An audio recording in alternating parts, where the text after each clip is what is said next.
Alright everybody, welcome to another Heroes of the Storm game on Khaldor TV. Today I have once again a pretty cool match, and it was not played during a tournament, but it is a Hero League game, and usually, well, you know what that means. When I get sent a replay, then it's a pretty epic match, because players just say like, hey listen, this game was so good, we need to send that over, so you might even cast it.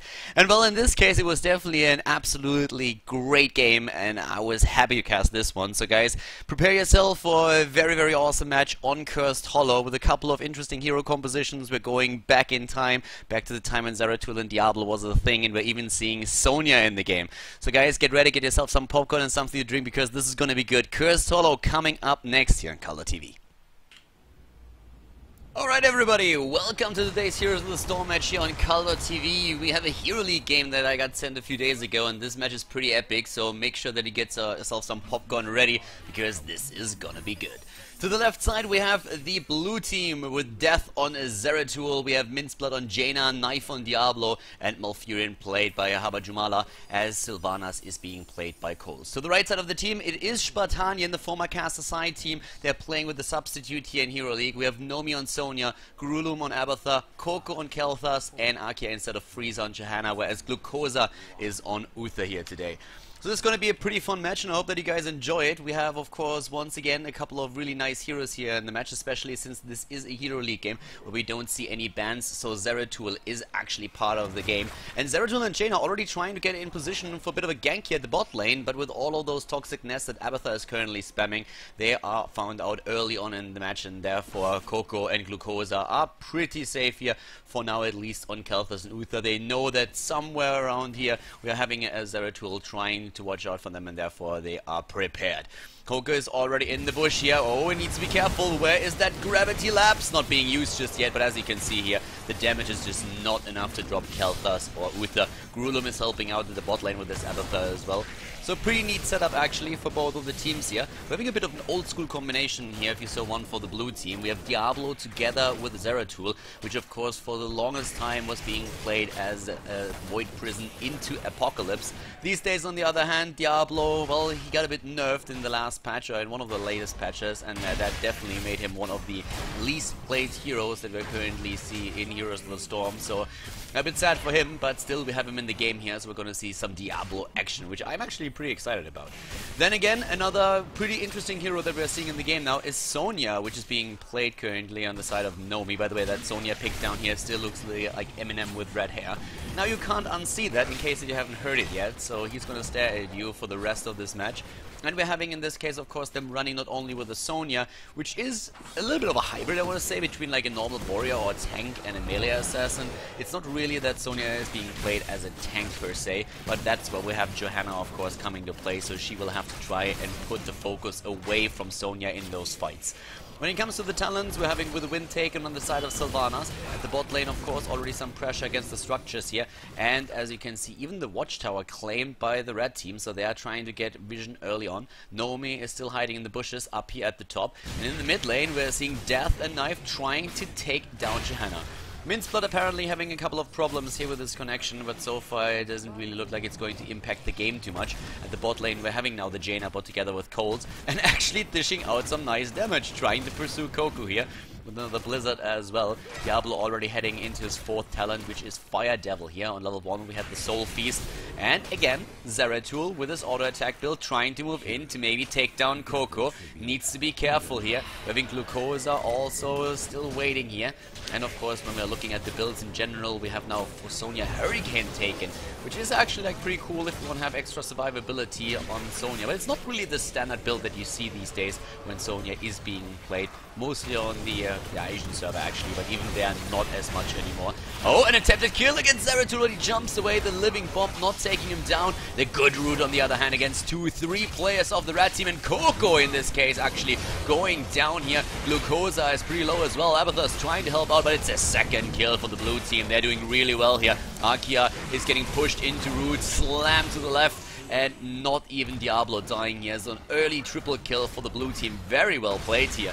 And in this case now, of course, a bit of a setback for Spartanian. They need to be careful here. They're playing a full support build on the side of Abathur with level 1 pressurized glance and then level 4 adrenal overload. So not this hybrid mix that we oftentimes see with the locusts that are taken, but a full focus to help out especially Sonya in the later fights. But of course Abathur on Jaina is also a menace. So that's something that we definitely have to watch out for later on in the game. Looking at the talents here for Uther, you can still see him with a protective shield on level 4, but on level 1 we are seeing reach instead of the potential Conjurer's Pursuit. By the way, Shot of Fury was taken on level 1. We oftentimes see even Warcry here on level 1 for Sonya, but in this case it is actually the talent that gives you the additional Fury for those fights so that you can slam even a bit more. Another tribute already appearing on the map, both of the maps of the teams actually on level 7 right now. Down here on the other hand, the fight already starts as Zeratul is trying to take down Coco. Abathur is helping out for now, but Coco is dying and Uther as well. Very good rotations from the blue team now. They're putting a lot of pressure, especially on the bot lane, and just with those 2 kills, they are now in a perfect position to grab the second tribute, and that seems to be exactly what they're doing. As we see up here at the top, a root against Sonya. Wellman is already ready, and we had Grulum trying to help Nomi out. But of course the original idea for Abathur was to just simply move to the top lane, whereas everybody else was supposed to be fighting at the bottom. But with those 2 early kills, there was just no way for that to happen. Just now Nomi retreating again, just barely surviving here actually. And Habajumala, he wasn't even in too much trouble as Nomi was trying to dive deep for that fort to get that kill. Glucosa and Coco still again at the bot lane trying to do their thing. They were putting some pressure on the towers earlier, but by now it's the blue team running the show, just moving in and trying to take down targets once again with the Zeratul being on the hunt. On level 7 we have now for Zeratul of course followed through with the extra ability attacks or the extra damage on his right click, which is actually absolutely nice. Needle Spine was the talent that Abathur chose, so he wants to have more damage in those fights and not only rely on his other abilities. For now actually we're seeing again Knife moving in. Arkia might be a little bit out of position. Abathur of course taking position at the bot lane, trying to soak the split push experience. As Nomi moves in, Glucosa is there as well. We see Khaldor trailing a bit behind, but he's still just in time for that flame strike here. Diablo jumping in with a slam and boom, Khaldor's already dead, and the red team is currently getting pretty much wrecked in this case. Nomi was trying to at least channel the tribute, but it doesn't look likely at this point. Sonya moving away here, but it's still a 4 versus 5 situation, and Knife is moving for tribute number 3. Not very much going in favor of the red team just now. The blue team getting the curse upon them, and of course level 10 is nearly on the border as well. So right now the reds are doing extremely well here. Even the split soak experience of Grulum was not able to get Spartanian ahead in this case, and a kill against Sylvanas, the first kill actually in the game here for the red team finally. But the blue team is already pushing in again. Minsplat on the other hand has a bit of trouble here. Keep in mind that on levels 10 we have the possible setup with Void Prism into Apocalypse. On level 10 now we are seeing for the red team on the other hand Monstrosity, Leap, which of course can combo really well not only with the Blessed Shield but also with that Phoenix. If you get those stuns chained together you can do a lot of work, and that's exactly what they're trying here. The Leap against Diablo already, they're jumping in immediately, but here comes Zeratul, the Void Prison, and Apocalypse locking 2 of them down. Another kill against Khaldor. He's just dying the entire time. Oh, very good silence here on the side of Sylvanas using that Wailing Arrow, but of course the problem is that there was no follow-up to jump these 2 heroes. Only a bit of damage put in. Their curse is still going strong. They might get the kill against Akia. Yes, Jaina dying. And Nomi actually, oh my god. He looked like he was already behind the gate, but Diablo moves in, grabs him at the neck, and just throws him back into the battle. And therefore Eminem is now dead as well. So right now we're having in the mid lane the fort demolished, and the blue team is still on their killing spree here. 9 kills against 1. But at least at the top lane, Abathur was able to put some pressure onto the fort and takes it down. So in experience, it's actually not too bad for the red team in this situation. They're still on level 11, as are their opponents. And it looks like they are, at least for now, trying to go for the boss. And so far, the blue team hasn't really caught up on that just yet. So they're moving in here once again. And this is going to be a pretty interesting one. I mean, right now, if you think think about the kill count here, still being at the same level as your opponent is pretty impressive, so they've been doing really well here. The problem is that the blue team is starting to rotate over, but they should be able to get the boss, and yes, they just barely get it, but the blue team is still there. Again, Nomi jumping in with a quick leap, stunning everybody out. Good condemn, and maybe the kill against Zeratul. Yes, they get the kill, and they might be able to get another one. Oh, Malfurion, how about Jumala dying now too, and that's a double kill for the red team, and they are not done yet. They move in against Diablo. Gravity Lapse being used. Oh, nice move on the side of Sylvanas, but it wasn't good enough. That blinding shield, that shield glare actually, at the end of the match, still taking her down. So Knife is moving away, but we have at least Nomi taken out on Sonya. Minsplat together with his water elemental apparently able to get the kill against Sonya. So Knife and Minsplat, the two survivors, as well as of course then also Zeratul is now starting to move in, have to take care of that boss, and that's exactly what they're doing. The red team, they still need to be careful here. They are not on level 13 just yet, so they want to wait with the next battle just a tiny little bit to get that extra talent, but they got those fights. They have a lead in experience now. Of course, Abathur was helping out with that too, soaking experience wherever he could, once again trying to push in the bot lane, and so far is actually doing a very solid job here, going straight for one of those towers, which now falls. On level 13, we have especially for Sonya additional survival skills, trying after ferocious healing to go into spell shield, so that she can survive even longer than that. And as you can see right now, the boss at the bot lane is still there. Abathur mines everywhere, just making sure that they know exactly when the blue team is moving over here. We're seeing for the blue team in this case, no talents picked just yet on Diablo. There it is on level 13. Firestorm taken. And what is it going to be for Sylvanas? Are we going to see a spell shield against Kel'Thas? Is it going to be no, it's evasive fire instead. Going for evasive fire for the extra speed. Nice bubble here, trying to get that golem. The problem is that the boss is not really going to work out for them. Here comes that stun, but Kel'Thas is about to die. No, the Divine Shield keeping him alive. The boss is still fighting him. Malfurion is the first one to die in this fight now, but Colt has to move away. 2 Minsplat is extremely low. Arkia is trying to hold that boss, but with a double kill against Sonya and also Jaina, they get the boss at least for now. So what looked like a potential disaster for the blue team was turned around once again. 12 kills against 5. They're trying to move in against Coco now too. Death is not in a position where he can use his wormhole to jump in and take down Kel'Thas, but that boss alone is of course a real problem now for the red team. They're most likely going to lose this 4-tier at the bot lane. And the game actually is still pretty even. 14-14, those are the talents levels that we see there. We have Colt in the mid lane trying of course to push back, and with the unstable poison that he has taken on level 7, he has very nice pushing power. Just to give you a bit of idea of the numbers here currently, if you just look at Sylvanas, she's at 51,000 siege damage. That's about as much as Abathur has here, and of course he's another specialist with great pushing power in the game. Again, the tribute spawning on the map, and that would be the second one for Spartanian. If they're able to pick it up, they're starting to move in here, but so far they have not all of their players here, especially Kel'Thas is still trying to take care of that boss down here. Finally done, and Coco doesn't have the mana pool ready, so he needs to go back first before he can be useful in a potential fight. Both teams now on level 15, and it looks like the blue team is waiting for Zeratul to get into a position with another potential Void Prison. Heroic abilities in this case are actually up, as you can see here, and now we're having Knife trying to channel that tribute, but the shield glares there. Arkia is moving in, Abathur's up at the top lane. We're having him with the monstrosity still in the position where he could push the top. And down here, it's all about the tribute, of course. Both of the teams moving in, but a great Void Prison! Here comes the Apocalypse, the stun attempt of Nomi with the Sonya jumping in with a leap, going straight for Jaina, but Jaina with the Ice Book, the kill against Malfurion on the other hand. There's no healing in this game any longer for the blue team, and they have to move back, even with a kill against Sonya. They don't seem to have enough, but in come Death. Oh my god, that Flame Strike!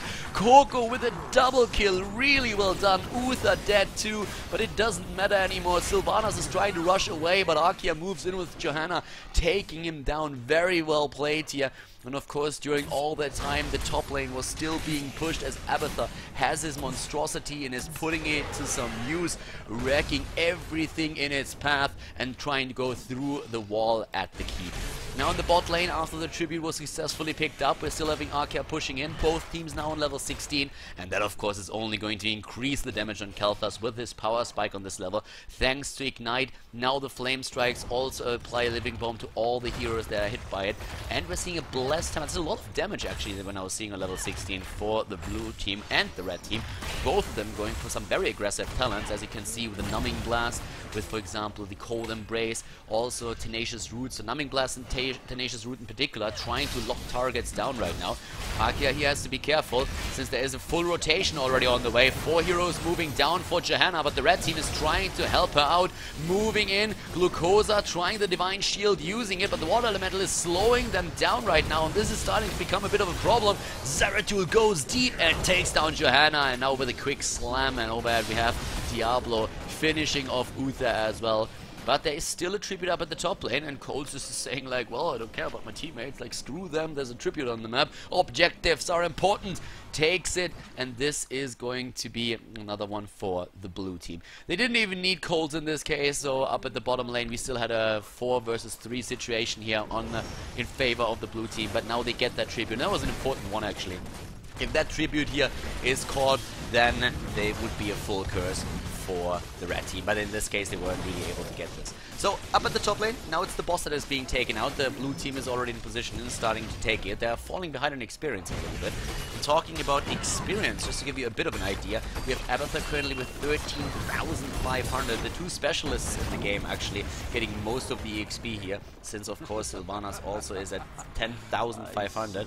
But that boss is becoming an issue, and it's not only the boss, it's that tribute that spawns right next to it right now. So this is another big problem that they're currently facing here.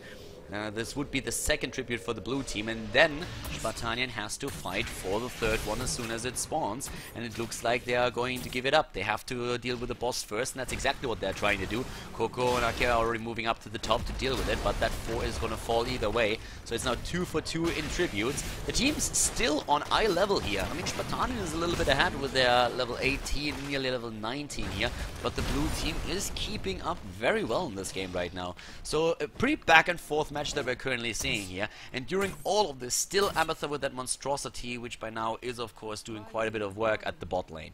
There is going to be another boss in just another 5 seconds, so Abathur is probably going to try and use a few mines in the vicinity to make sure that they at least have an idea of when exactly the blue team is rotating towards the boss. So far they've finally taken out the boss up here at the top. Nobody moving into the boss at the bot lane just yet, but they're rotating over, and actually, as I say, Diablo jumping in.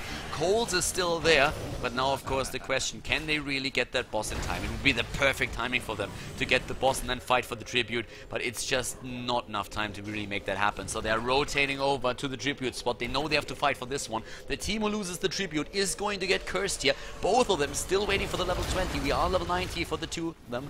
And right now Diablo up at the front line, of course, now with level 16 Rampage and the Firestorm on 13. That's what they're using here. We have again Arkia moving in. Void Prison already used. Coles is rushing away. Nomi trying to take down Sylvanas, but here comes the stun attempt. This time not successful. Diablo missing his timing a bit on the Void Prison. The leap from Nomi coming in here. Phoenix already used in the backline and the immediate ice block. Coles was going in deep again, but Habajumala is trying to heal him out on his Malfurion. Glucosa super low, and Minsplat taking him down. Uther is dead. Oh, Diablo down as well.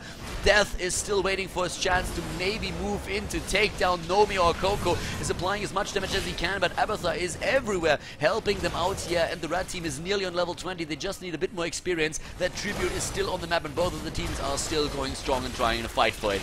But in comes the attempt to kill against Malfurion, and they get it. That's level 20 on the board, but the counter kill against Khaldor, and Jaina is down now too.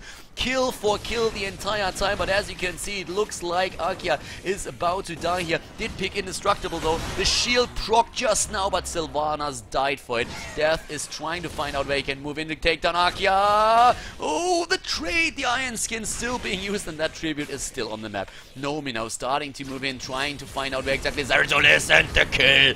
Sonya takes her down. Oh wow, Sonya currently slamming faster than Eminem drops lines. That's probably why we have this resemblance between the two of them. Arkia already trying to move back here, but instead they are both heading towards the boss. They have the curse, against the blue team, who by now is, by the way, also on level 20. But that earlier 20 in the last fight definitely helping out the red team here, especially, of course, since Abathur could use the Hive Mind, which really helped with the damage, and Redemption on Uther as a great talent to have in a situation like this as well. A triple Bolt of the Storm that we're currently seeing for the blue team. They are just rushing in with as much mobility as they possibly can. They also have now the Rewind on Zeratul, which allows him to just blink all over the place and get his Cleave and Singularity spikes in. So far, the Curse hasn't really done too much damage against the blue team just yet. I mean, all of the lanes are pushed back, so don't get me wrong, it's not like the Curse was useless here. It allowed also the red team to move on the map, take the boss, and now even the hard camp. But still, there are no structures that have fallen yet. But the problem, of course, is that the blue team or the red team is really eager to change exactly that. Moving into the mid lane already in full force, trying to take them out here. Nice Void Prison, the Phoenix is already there. Where's the Apocalypse? There it is, too early, no release on Zeratul. Oh, a bit of a misstep here, where Zeratul and Diablo not getting the combo off. And even comes Arkia trying to use another Condemned to suck everybody in. The cleanse already being used. A great silence and the kill against Khaldor, but Zeratul is down too. Everybody rooted, and Numbing Blast, that knife moves back on his Diablo, is a little bit on the weak side here with the hit points, but the slam against Uther taking him down. Should still have his redemption ready, but there's more than that happening here as Arkia is trying to rush away once more. Nomi is going straight for an attempted kill against Malfurion. Of course, by now we have Uther back to business too. They're moving in up to the top to take down Colts. Oh, Sylvanas rushing away, but the Blast Hammer taken out. The boss is already on the core, went through the keep at the bot lane, and all of a sudden the core is under a lot of pressure, losing the first few hit points already. Knife, Minceblood, and Hamajumala trying to somehow do something about it. The keep is helping out as well with the quick slow, but Diablo is down for only 3 seconds though, and they're still moving in. They're trying to finish it right now. They have still 4 heroes on the map, and in this case Arkia is maybe a little bit low, but Nomi might be able to get another kill against Jaina, and he does. Jaina is down, and here comes Spartanian. They move into core range. Glucosa about to die, but they get another kill against Diablo, and this time he's down for a full minute. Glucosa moves straight for the core here.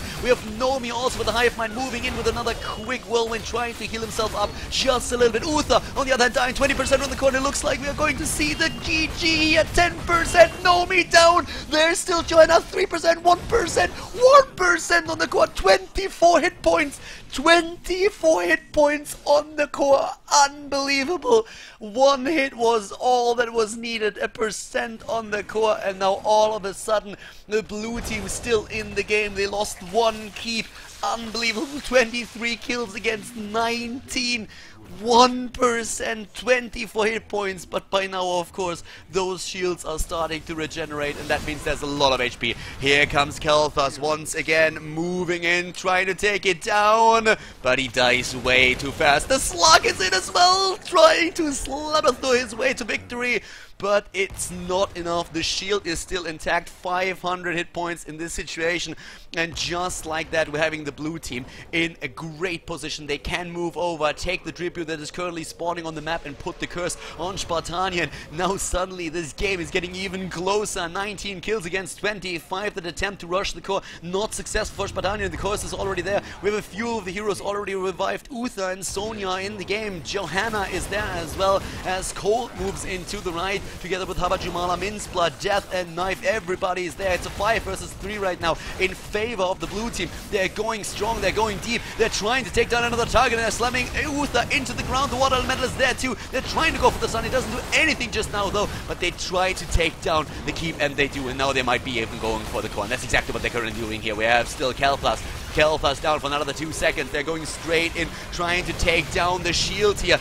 In this case, of course, we're having once more the core dropping in hit points. They're just going for the core. They're not even bothering with the team for that trust. Trying to drop it 30%, 35, 20%. Everybody dying. Zeratul already dead at the same time. We have now Malfurion is down to 6%, but Diablo is dying. I can't believe it. This cannot be true. 28 hit points on the core. Both of the cores are on 1%, and Spartanian gets the kill, and this is unbelievable. One of the cores with 24 hit points, the other one with 28. Now the shields regenerating, and of course Spartanian is just moving cross map once more. Unbelievable. 1% on both sides in this case. They're rushing over. Everybody just waiting if there's maybe a chance for the blue team to jump across, but they don't don't have an Abathur, they don't have a Forcer or anything here. Now they're moving in to the left, trying to finish the game, finish the match. Unbelievable ending here. The GG as the red team, as Spartanian wins the game in this Hero League match.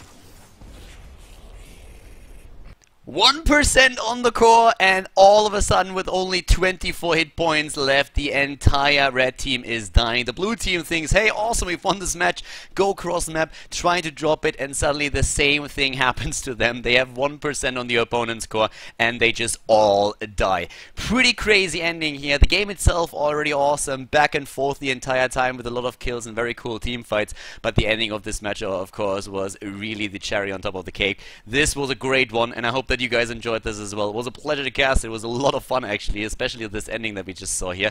And if you guys liked the match as well, make sure that you give it a thumbs up on YouTube, and also of course comment on the game if you have any questions, any comments on what happened there.